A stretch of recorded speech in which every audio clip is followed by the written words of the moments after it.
Alain Delon, le séducteur ultime du cinéma français, a brisé des cœurs, conquis les écrans et bâti une légende. Mais à 88 ans, après un AVC, il est prisonnier d'un drame familial digne de ses films. Ses 3 enfants l'accusent de manipulation par sa compagne de 17 ans, Hiromi Rollin, expulsée, interrogée, traînée en justice. Au milieu des plaintes pour vol, maltraitance et cruauté envers son chien, une question brûlante. A-t-il raté sa vie en ne choisissant pas Romy Schneider, la seule qu'il ait appelée « l'amour de ma vie » Des rues de Pigalle à la gloire mondiale, des passions torrides aux regrets éternels, plongé dans la vie secrète du dernier samouraï du cinéma. Cette vidéo révèle tout, son enfance déchirée, ses amours mythiques, la tragédie de Romy, et le scandale qui menace son héritage. Ne bougez pas. La vérité commence maintenant. Alain Fabien Maurice Marcel Delon naît le 8 novembre 1935 à Sceaux, une banlieue chic au sud de Paris, dans une famille bourgeoise mais déjà instable. Son père, Fabien Delon, est directeur d'un petit cinéma de quartier. Sa mère, Edith Arnold, est pharmacienne. Le couple vit dans un appartement confortable, mais les disputes sont fréquentes. La guerre approche, et avec elle, la fracture définitive. En 1939, alors qu'Alain n'a que 4 ans, ses parents divorcent. C'est un choc. Edith se remarie rapidement avec Paul Boulogne, un boucher-charcutier prospère de Bourg-la-Reine, un homme solide, travailleur, mais peu chaleureux. Fabien, de son côté, refait sa vie avec une autre femme.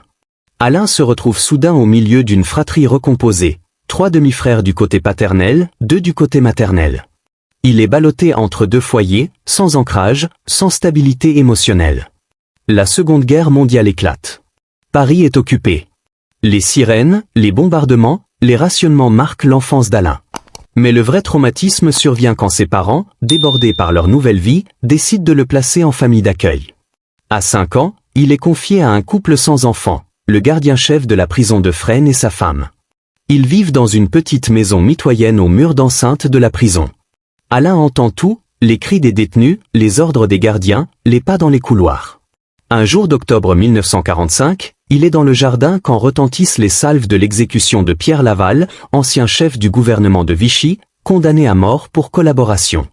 Le bruit des fusils, les hurlements, l'odeur de poudre qui traverse les murs, il n'oubliera jamais. « J'ai grandi avec la mort à côté de moi », dira-t-il des décennies plus tard dans une interview.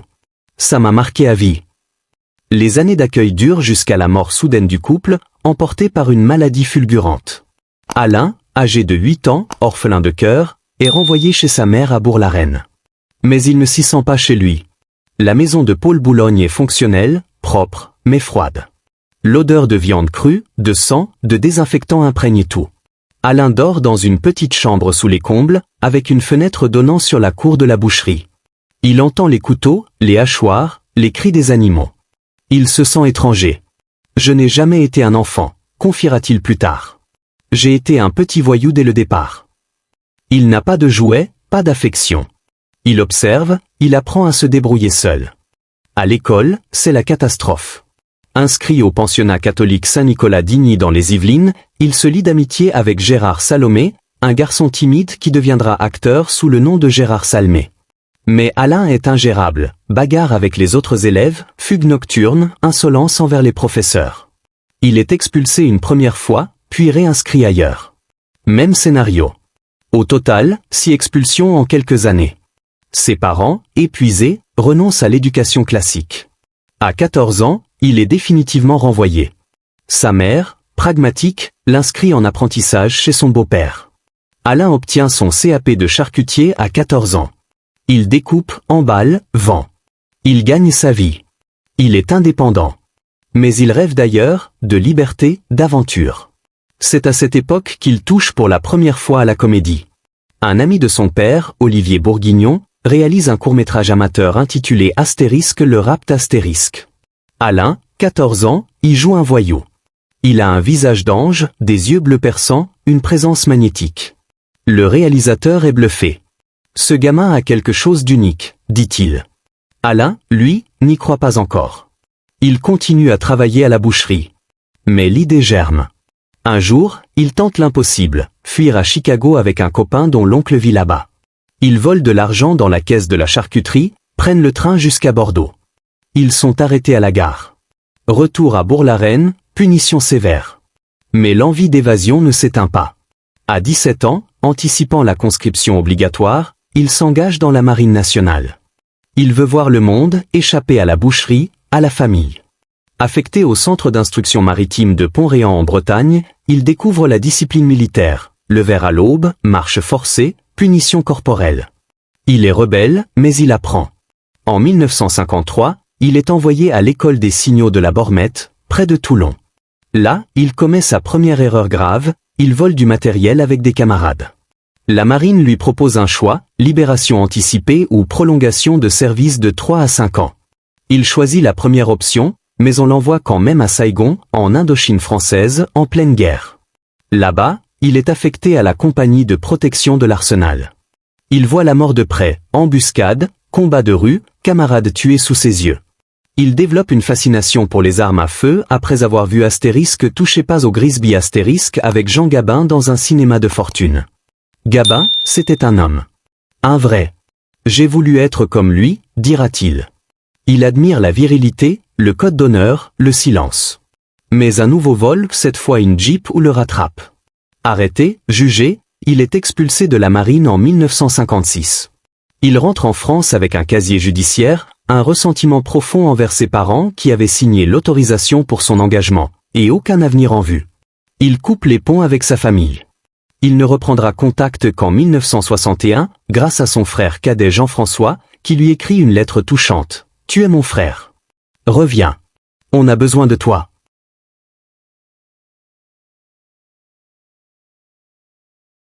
De retour à Paris, Delon vit dans la rue. Il dort à l'hôtel Regina, rue de Rivoli, un établissement modeste. Il enchaîne les petits boulots, débardeur aux Halles où il porte des caisses de viande dès 4 heures du matin, serveur dans un café près des Champs-Élysées, où il sert des touristes et des bourgeois.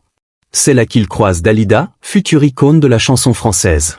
Ils deviennent voisins dans le même immeuble, puis amis. Plus tard, amants. Elle est déjà célèbre, lui encore inconnu. Elle l'encourage, tu as un visage.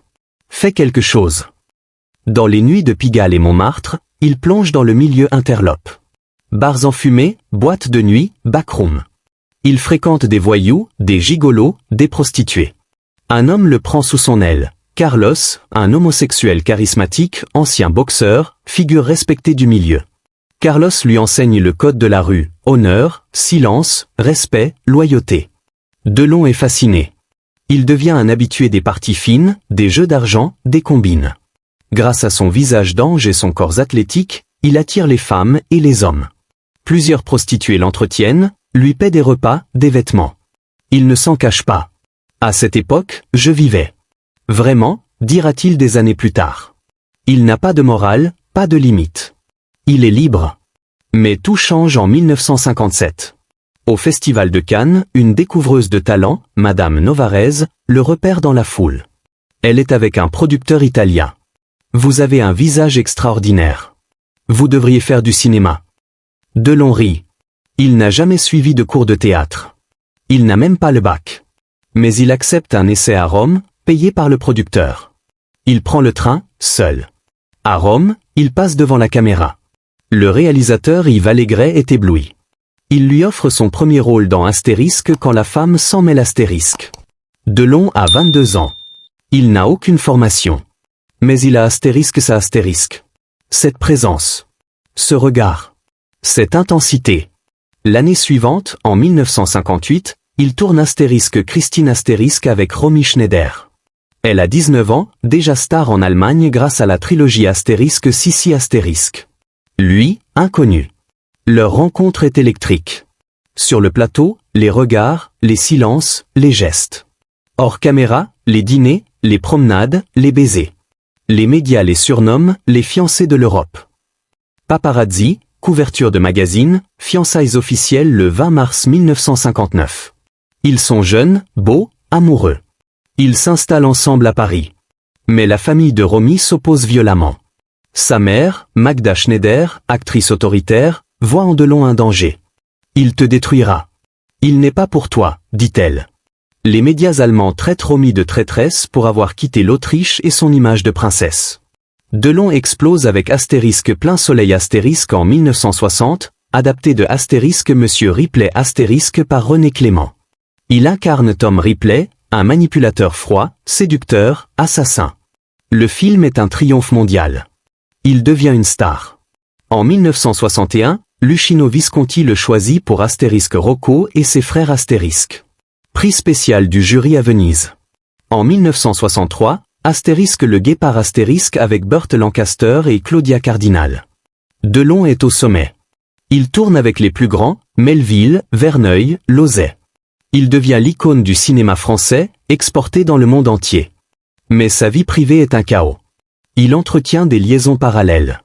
En 1961, il rencontre Nico, la chanteuse du Velvet Underground, muse d'Andy Warhol. Elle tombe enceinte. Leur fils, Christian Aron Boulogne, naît le 11 août 1962. Delon refuse de le reconnaître. L'enfant est élevé par sa mère et les parents de Delon. Christian tentera 2 fois de faire reconnaître sa paternité légalement, en 2001 et 2019, sans succès. Il mourra d'une overdose d'héroïne en mai 2023, à 60 ans, laissant derrière lui une carrière de photographe et un profond ressentiment. En 1963, Delon rencontre Nathalie Barthélémy, mannequin divorcée, connue sous le nom de Nathalie Delon. Il annonce publiquement leur fiançailles lors d'une conférence de presse. Mais il continue de voir d'autres femmes, Marie Laforêt, Anne Margret, Lana Wood. En 1964, Nathalie est enceinte. Delon l'épouse le 13 août 1964 à la mairie de Neuilly. Leur fils Anthony naît le 30 septembre. Mais le mariage est déjà fissuré. Nathalie sait que Delon aime encore Romy. Il pleurait en parlant d'elle. Il gardait ses photos. Son cœur était ailleurs, dira-t-elle des années plus tard. Il divorce le 14 février 1969. Delon paie cher, pension, appartement, voiture. Mais il est libre. Il enchaîne les conquêtes. En 1967, il a une brève liaison avec Dalida. Ils étaient amis depuis 1955, voisins aux Champs-Élysées. Leur relation est passionnée, mais courte. Dalida est déjà une star mondiale. En 1968, il tourne Astérisque la piscine Astérisque avec Romy Schneider, Jane Birkin et Maurice Ronet. La tension est palpable. Romy est mariée à Harry Meyen, Delon en couple avec Mireille d'Arc. Mais sur le plateau, la passion renaît. Les scènes d'amour sont brûlantes, presque réelles. Le public est fasciné. Le film est un succès mondial. Mireille d'Arc entre dans sa vie en 1968. Actrice, belle, intelligente, spirituelle. Leur relation dure jusqu'en 1982. C'est la plus longue, la plus stable. Ils ne se marient pas. On n'avait pas besoin d'un papier, dira Delon. Mais Mireille veut un enfant. Delon refuse. Elle fait une fausse couche en 1972. Leur couple s'effrite. Ils restent amis jusqu'à la mort de Mireille en 2017. Pendant ce temps, Delon collectionne les liaisons. Anne Parillot, Catherine Blény, Madly Bamy, danseuse guadeloupéenne rencontrée sur Astérisque la piscine Astérisque. Il vit un triangle amoureux complexe avec D'Arc et Bamy. En 1971, Bamy quitte Delon pour Jacques Brel, dont elle deviendra la dernière compagne. Elle inspira le film Astérisque Les Seins de glace Astérisque en 1974. En 1987, Delon rencontre Rosalie Van Bremen, mannequin néerlandaise de 20 ans sa cadette, sur le tournage du clip de sa chanson Astérisque comme au cinéma Astérisque. Ils ont 2 enfants, Anouchka, 25 novembre 1990, et Alain Fabien, 18 mars 1994. Ils vivent heureux entre Paris, Genève et Douchy. Mais en 2001, Delon met fin à la relation. « J'ai besoin de solitude. Je ne peux pas être en couple pour toujours, dit-il. Rosalie est dévastée. Les enfants restent avec leur père. Il n'a jamais épousé Romy. Pourquoi? Parce que j'étais un salaud, dira-t-il en 2018 dans une interview télévisée. En 2009, il confie à un journaliste, « Je regrette de ne pas l'avoir épousée. C'était l'amour de ma vie. La seule. » Romy Schneider, née Rosemary Magdalena Albach le 23 septembre 1938 à Vienne, est élevée dans une famille d'acteurs. Sa mère, Magda Schneider, est une star du cinéma allemand des années 30. Son père, Wolf Albach-Retty, un acteur autrichien. Après leur divorce, Magda se remarie avec un restaurateur. Romy grandit dans l'ombre de sa mère, qui gère sa carrière comme une entreprise. À 15 ans, elle fait ses débuts au cinéma dans Astérisque quand fleurit le lilas blanc Astérisque. À 17 ans, elle explose avec Astérisque Sissi Astérisque en 1955. Le film et ses suites sont vus par 25 millions de spectateurs. Elle devient la fiancée de l'Autriche, un symbole de pureté. Mais elle étouffe. Elle veut plus. En 1958, elle accepte Astérisque Christine Astérisque à Paris, produit par une société française. Elle rencontre Delon. Coup de foudre. Elle quitte tout, l'Allemagne, sa famille, sa carrière de gentille princesse. Les médias allemands la traitent de traîtresse. En France, elle est adulée. Elle apprend le français en 3 mois. Elle tourne avec les plus grands, Visconti, Wells, Preminger, Lauzet. Elle devient un sex-symbole européen avec Astérisque Bocas 70 Astérisque. Elle tente Hollywood, Astérisque Good Neighbor Sam Astérisque avec Jacques Lémon, Astérisque What is New Pussycat, Astérisque avec Woody Allen. Mais elle revient en Europe. Delon la trompe. En 1963, il part au Mexique tourner Astérisque Mélodie en sous-sol Astérisque avec une Nathalie enceinte. Il laisse un mot sur le miroir de leur appartement, « Je suis parti avec Nathalie. Je ne reviendrai pas. Adieu. » Romy est dévastée. Elle tente de se suicider en se coupant les veines. Elle est sauvée par un ami. Elle survit, mais elle ne sera plus jamais la même. Elle se marie 2 fois. D'abord avec Harry Meyen, metteur en scène allemand, en 1966. Ils ont un fils, David, en 1966. Le mariage dure 5 ans. Harry se suicide en 1979. Ensuite, elle épouse Daniel Biasini, son secrétaire, en 1975. Ils ont une fille, Sarah, en 1977. Mais le couple explose. La tragédie la suit. En 1981, son fils David, 14 ans, meurt empalé sur une grille en escaladant un mur. Romy s'effondre. Elle boit, prend des médicaments, des barbituriques. Elle tourne encore, mais elle est brisée. Le 29 mai 1982, elle est retrouvée morte dans son appartement parisien, assise à son bureau. Officiellement, crise cardiaque. Beaucoup parlent de suicide. Elle avait 43 ans. Delon est dévasté. Il organise ses obsèques à Boissy sans avoir. Il écrit une lettre en allemand, qu'il fait enterrer avec elle, « Tu n'as jamais été aussi belle. Tu vois, j'ai appris quelques mots allemands à cause de toi. Je t'aime, mon amour. » Il fait exhumer le corps de David et le fait enterrer à ses côtés. Il ne s'en remettra jamais. Aujourd'hui, à 88 ans, Delon vit reclus à la Brûlerie, un domaine de 30 hectares à Douchy-Montcorbon, dans le Loiret. Il a subi un AVC en juillet 2019 lors d'un séjour en Suisse. Il a été opéré à Paris, puis en rééducation. Il marche avec une canne. Il parle lentement. Il a dit adieu au cinéma en 2018, « J'arrête. J'ai tout fait. » Mais le scandale éclate en 2023.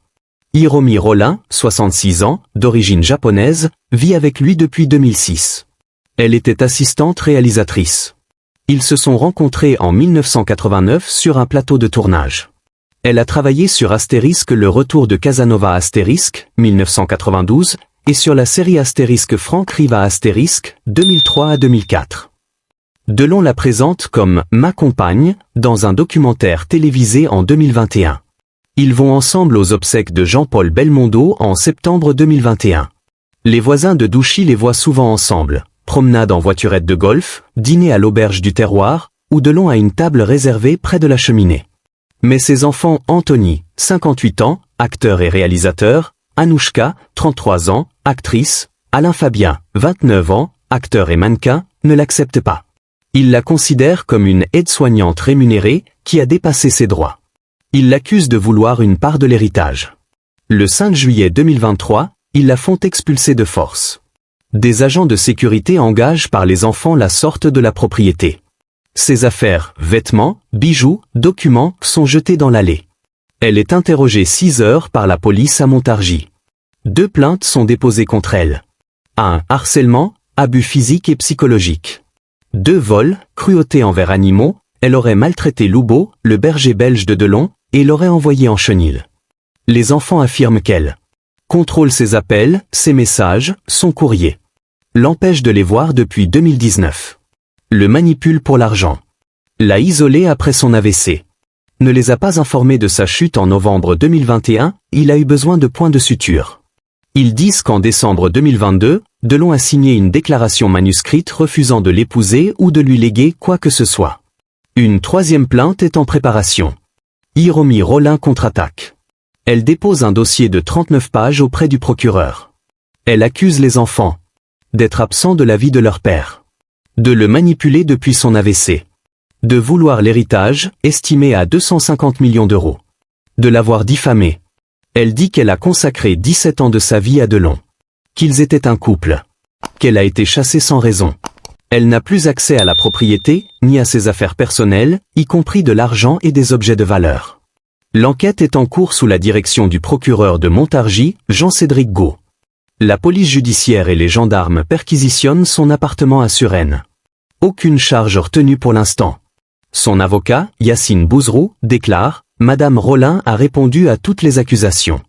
Elle n'était pas une employée, mais la compagne légitime de Monsieur Delon. » Delon, lui, ne parle pas publiquement. Il a désigné Anouchka comme exécutrice testamentaire. Il laisse sa famille gérer. Il vit seul avec ses souvenirs, ses chiens, ses tableaux. Il a vendu des œuvres de Dufy et Delacroix pour 8 millions de livres en 2022. Sa fortune? Immense. Films, plus de 100, des cachets records dans les années 60 à 70. Immobilier, la brûlerie, appartement à Paris, résidence en Suisse, exonéré d'impôts. Entreprise, restaurant, club de football, il a possédé le FC Bourges, ligne de lunettes de soleil en Asie. Droit d'auteur, ces films passent encore à la télé, en DVD, en streaming. En 1968, il a été mêlé au scandale Marković. Son garde du corps serbe, Stevan Marković, est assassiné. Des rumeurs de vidéos compromettantes avec la future femme d'un président, Pompidou. Delon est interrogé, blanchi. Il achète la brûlerie en 1971 pour s'isoler. Aujourd'hui, il vit seul. Avec ses regrets. Romy. J'étais très beau, a-t-il dit en 2018. Toutes les femmes étaient folles de moi de 18 à 50 ans. Mais il n'a aimé qu'une fois. Vraiment. Et il ne l'a pas épousée.